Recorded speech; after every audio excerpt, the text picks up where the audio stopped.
Time Machine by H.G. Wells, 1898.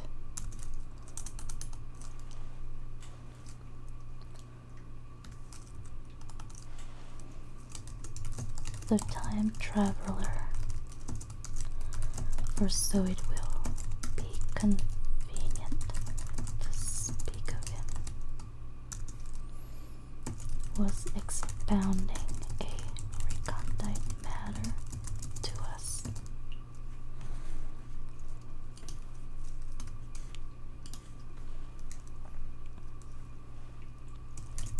His gray eyes shone and twinkled,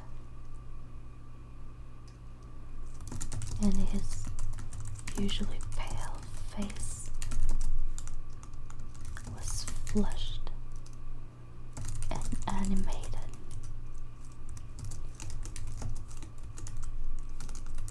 The fire burned brightly, and the soft radiance of the incandescent lights in the lilies of silver caught the bubble that flashed and passed in our glasses.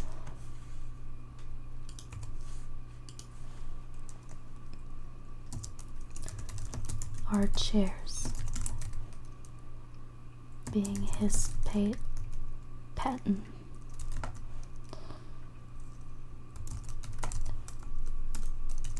embraced and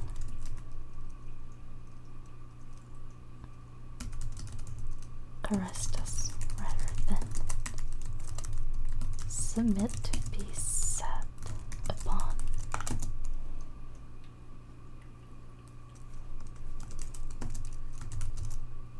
And there was the luxurious after dinner atmosphere when thought roams gracefully free of the trammels of precision. And he put it to us in this way.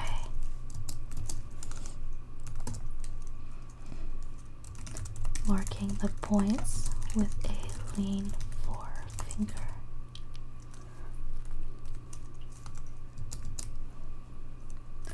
As we sat and lazily admired his earnestness over the new paradox, as we thought it, and his fecundity.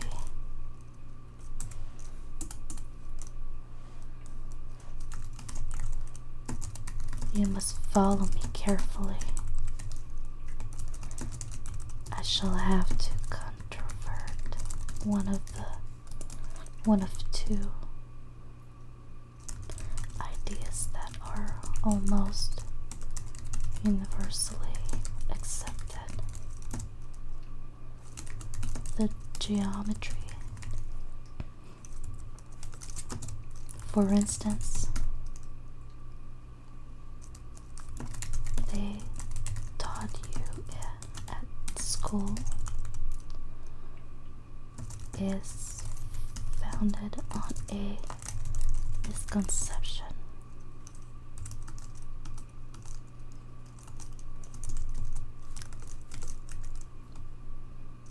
Is not that rather a large thing to expect us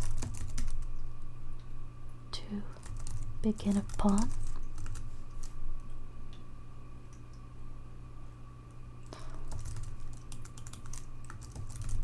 Said Philby,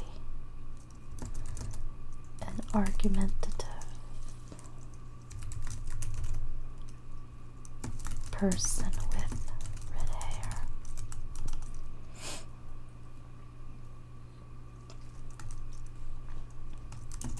I do not mean to ask you to accept anything without reasonable ground for it. You will soon admit as much as I need from you. You know, of course, that a mathematical line, a line of thickness nil, has no real existence. They taught you that?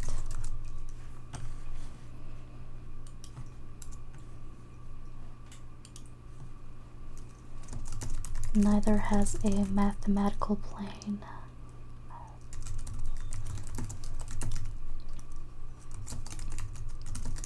These things are mere abstraction.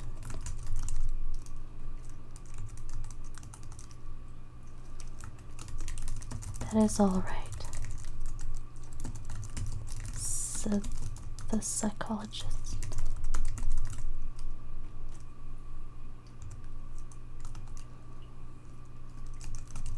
Nor, having only lent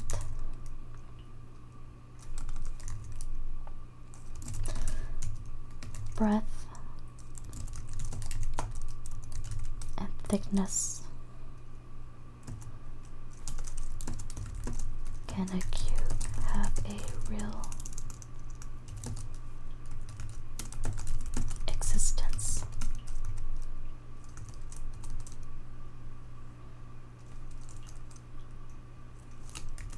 There I object, said Philby. Of course, a solid body may exist.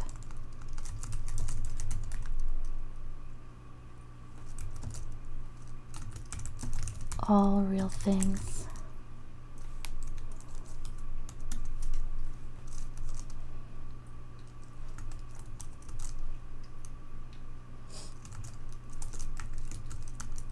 so most people think.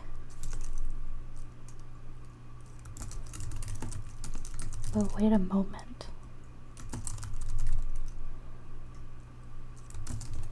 Can an instantaneous cube exist?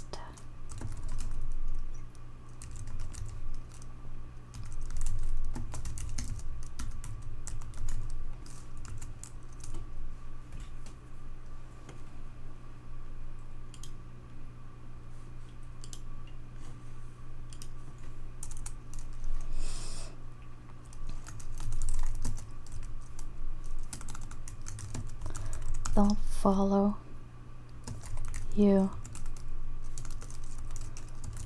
said Philby.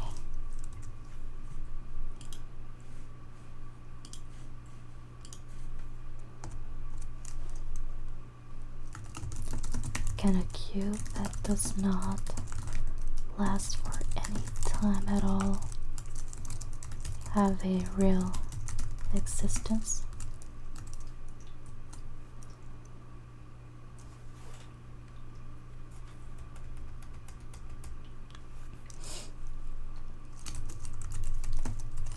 Philby became pensive. Clearly, the time traveler proceeded.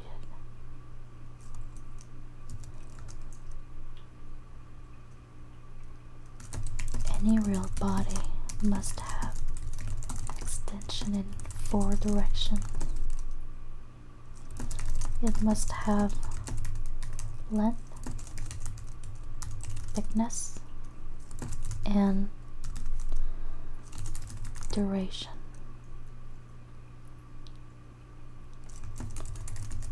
But through a natural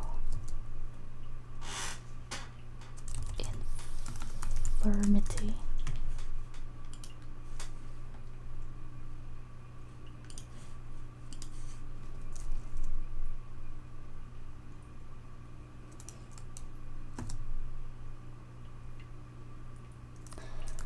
Of the flesh, which I will explain to you in a moment,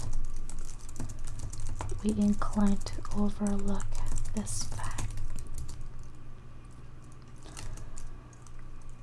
There are really 4 dimensions, 3 which we call the 3 planes of space, and a 4th time. There is, however,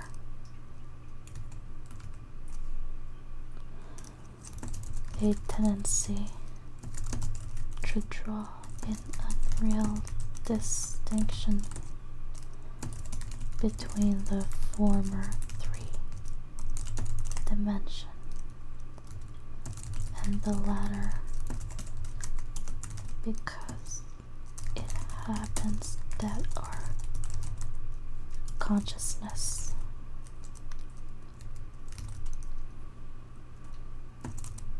moves intermittently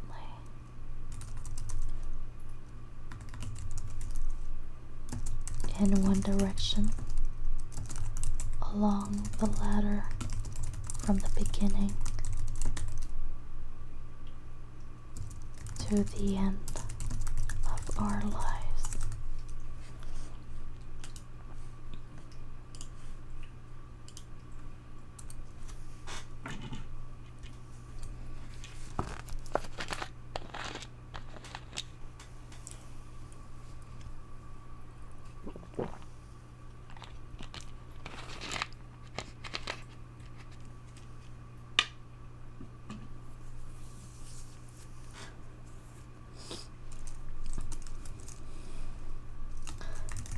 That, said a very young man, making spasmodic effort.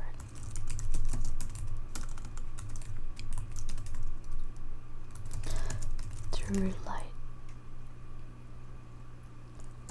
his cigar over the lamp.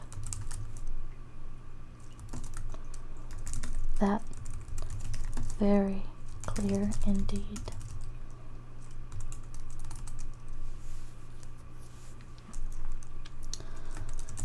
Now, it is very remarkable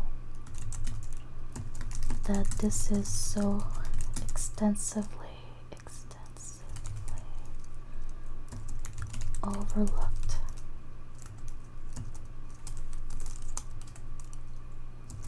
Continued.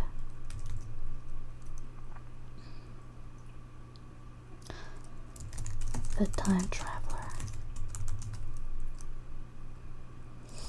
with a slight accession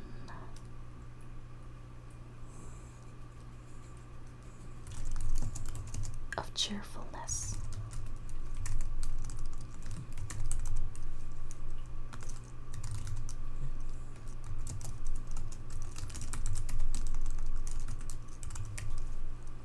really, this is what is meant by the 4th dimension.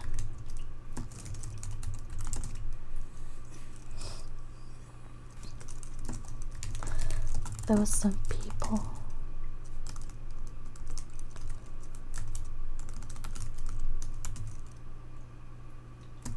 who talked about the 4th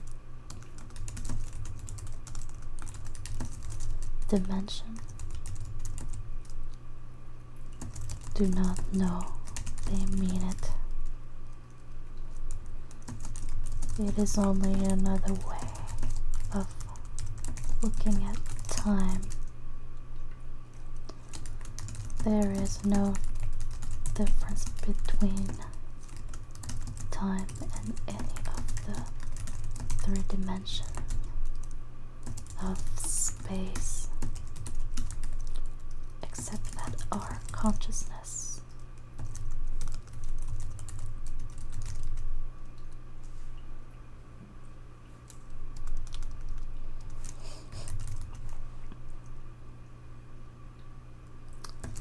Moves along it, but some foolish people have got hold of the wrong side of that idea. You have all heard what they have to say about this fourth dimension.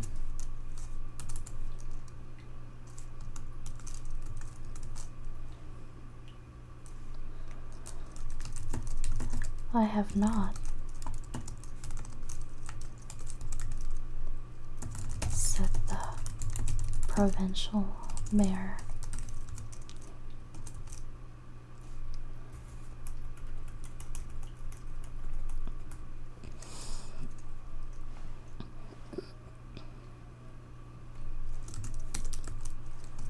It is simply this.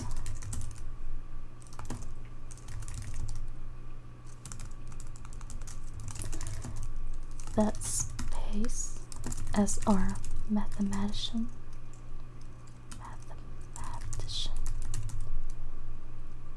have it, is spoken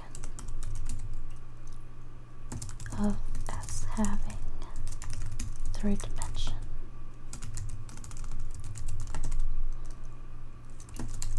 which one may call length, breadth, and thickness.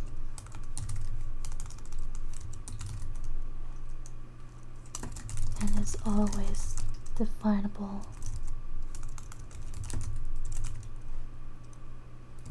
by reference to 3 planes, each at right angles to the others. But some philosophical people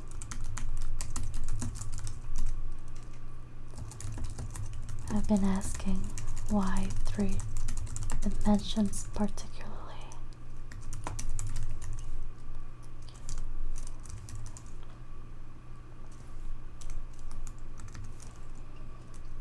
Why not another direction at right angles to the other 3?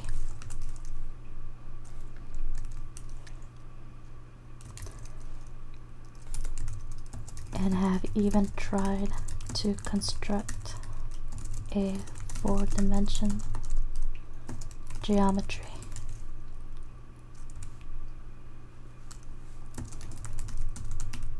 Professor Simon Newcomb was expounding this to the New York Mathematical Society only a month or so ago. You know how on a flat surface which has only 2 dimensions,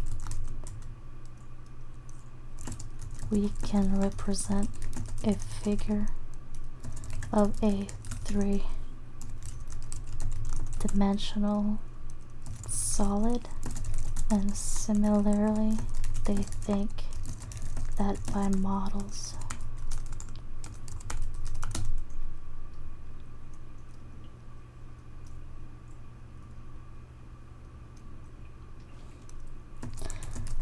of 3 dimensions they could represent one of 4 if they could master the perspective of the thing.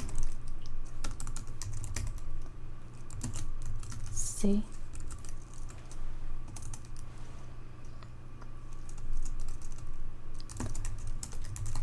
think so, murmured the provincial mayor.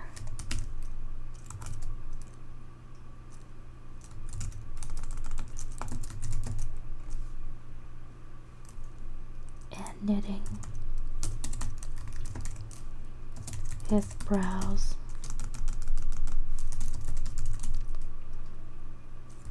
he lapsed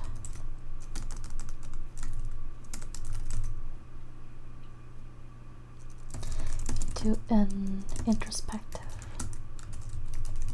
state.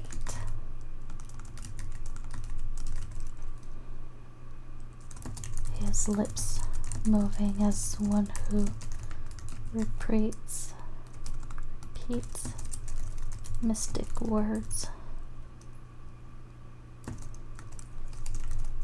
Yes, I think I see it now, he said after some time, brightening in a quite transitory manner.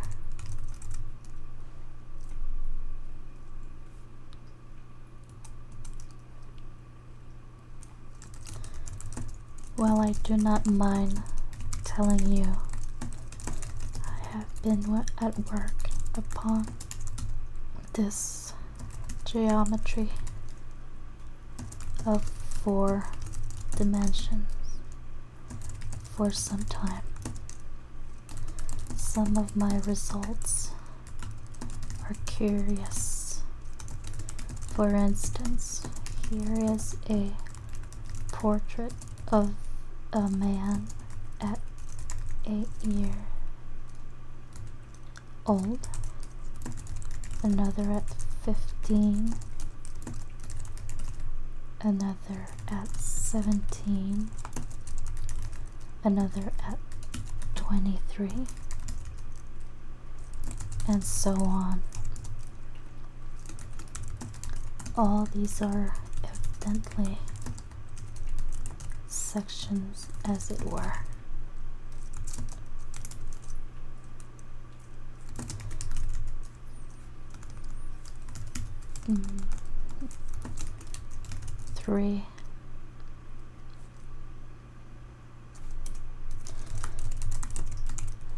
Three-dimensional representation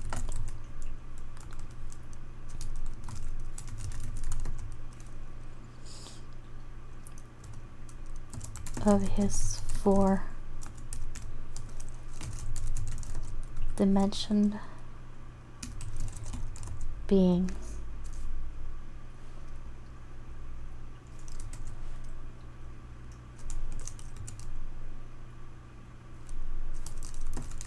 Which is a fixed and unalterable thing.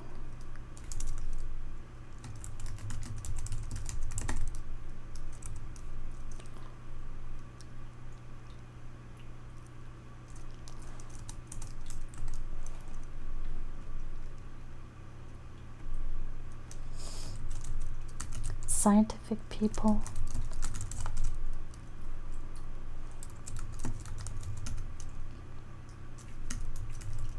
proceeded the time traveler after the pause required for the proper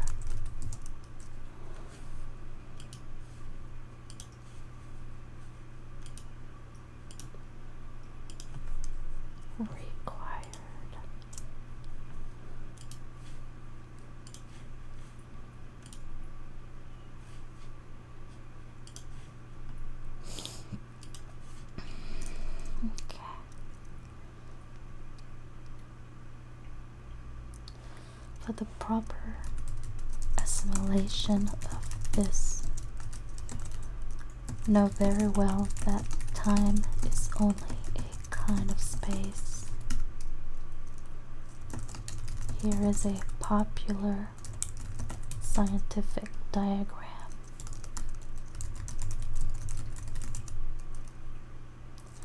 A weather record. This line I trace with my finger shows the movement of the barometer.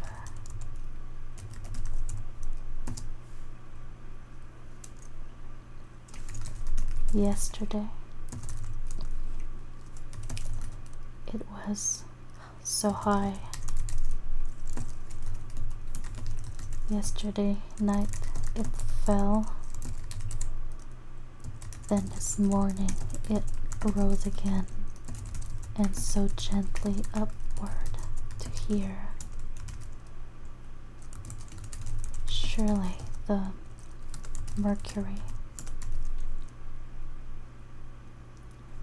did not trace this line in any of the dimensions of space. Generally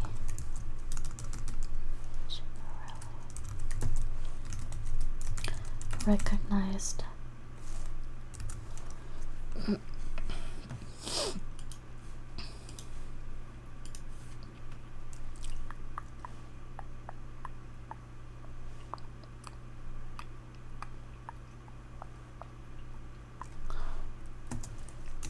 But certainly it traced such a line, and that line, therefore, we must conclude, was along the time dimension.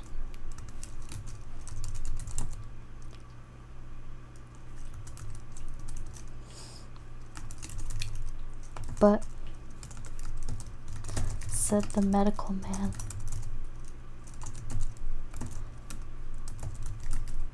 staring hard at a coal in the fire,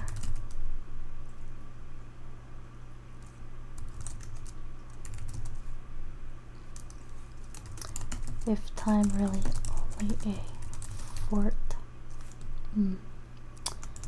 if time is really only a fourth dimension of space, why is it, and why has it always been regarded as something different?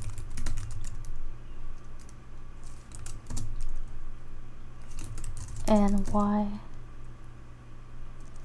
cannot we move in time as we move about in the other dimensions of space?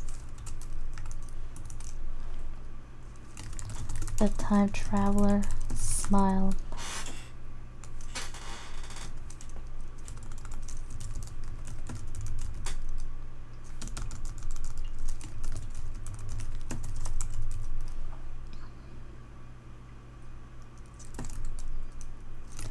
Are you sure we can move freely in space? Right and left, we can go backward and forward freely enough, and then always have done so. I admit we move freely in two dimensions.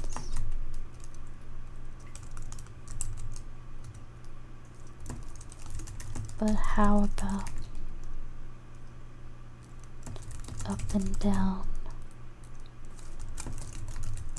Gravitation limits us here. Gravitation limits us there.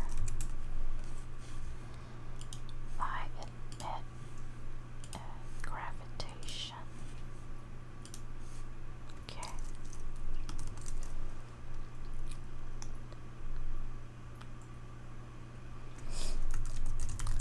Not exactly, said the medical man.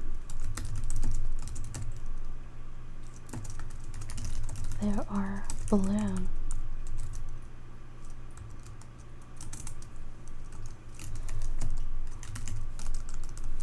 But before balloons, save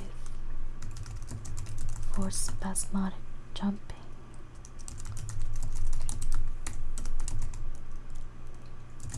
And the inequalities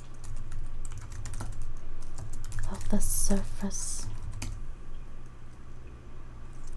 Man had no freedom of vertical movement.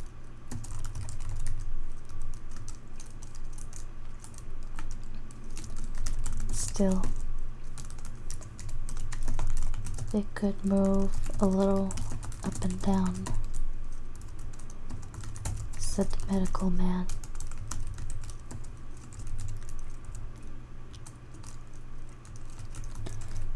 Easier, far easier. Down then up.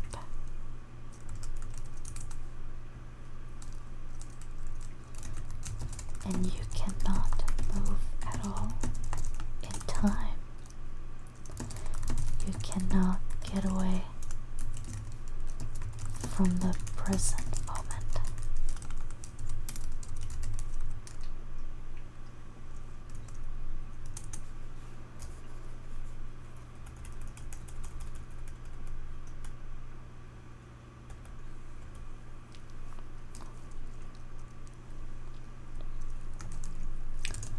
My dear sir, that is just where you are wrong. That is just where the whole world has gone wrong.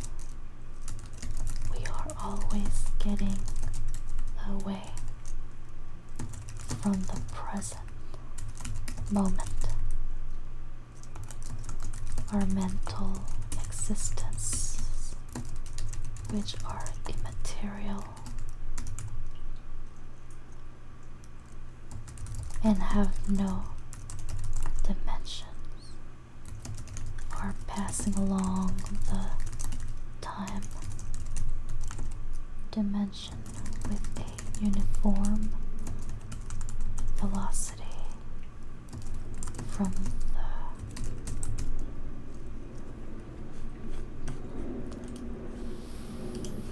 the cradle. Oh, that's a loud plane. A uniform velocity from the cradle to the grave, just as we should travel down if we began our existence 50 miles above the Earth's surface.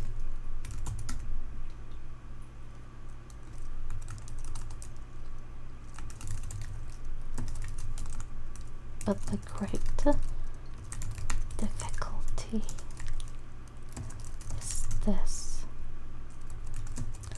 interrupted the psychologist. You can move in all directions of space, but you cannot move about in time.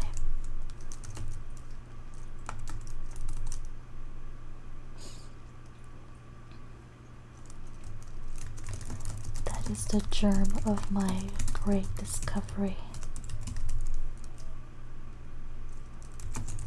But you are wrong to say that we cannot move about in time. For instance, if I am recalling an incident very vividly, I go back to the instant of its occurrence.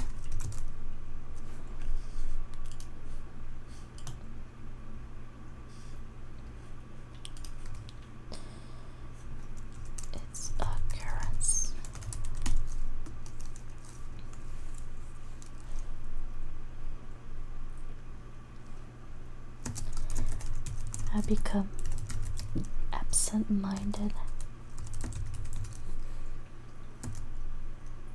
as you say. I jumped back for a moment. Of course, we have no means of staying back for any length of time, any more than a savage or an animal has of staying 6 feet.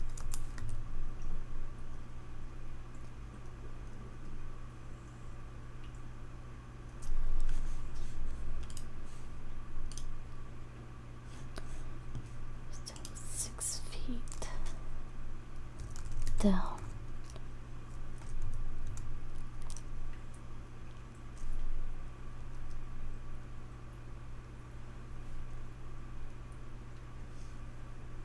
I will continue in the next video.